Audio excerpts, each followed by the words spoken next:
BJP সদর শহর জেলার উদ্যোগে মঙ্গলবার 25শে জুন দিনটিকে কালো দিবস হিসেবে পালন করা হয়।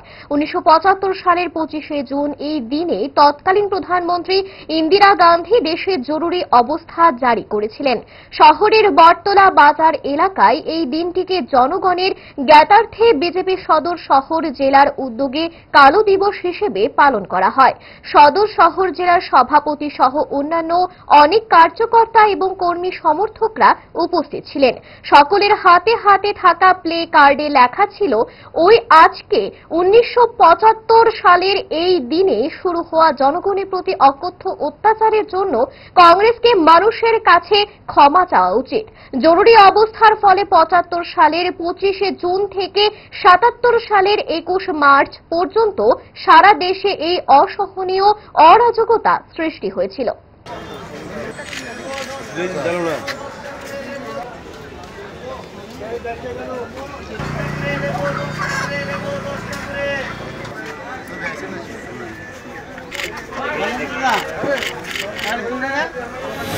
আজকের এই দিনটিকে কালো দিবস হিসেবে আমরা পালন করছি এবং ভারতবর্ষের প্রত্যেকটা মানুষের জানা উচিত যে 1975 সালের 25শে জুন কি সিদ্ধান্ত নেওয়া হয়েছিল এবং সিদ্ধান্তের উপনীত হওয়ার ফলে ভারতবর্ষের প্রত্যেকটা প্রান্তের মধ্যে কী ধরনের অরাজকতা সৃষ্টি হয়েছিল সেটাই মানুষকে জানানোর জন্য, সচেতন করার জন্য আমরা আজকের দিনটি কালো দিবস হিসেবে পালন করছি। আমাদের দেশের যশস্বী প্রধানমন্ত্রী নরেন্দ্র মোদীজি বলেছেন এবং আমাদের সংগঠন থেকে বলা হয়েছে, বিজেপি সবসময় এই কার্যক্রমে করে থাকে।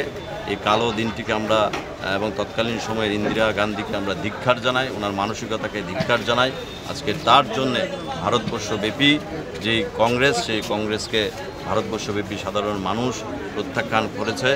আমরা সেই দিনটিকে এবং ওই দিনে যাদের উপর অত্যাচার সংগঠিত হয়েছে, যারা মৃত্যুর কোলে ঢলে পড়েছে, তাদের প্রতি আমরা সমবেদনা জ্ঞাপন করছি এবং সাংবাদিকদের যারা বাকরুদ্ধ করার চেষ্টা করেছিল, গণতন্ত্রের চতুর্থ স্তম্ভ, সেই চতুর্থ স্তম্ভের উপর যেই ধরনের অত্যাচার সংগঠিত হয়েছিল ইমার্জেন্সির সময়,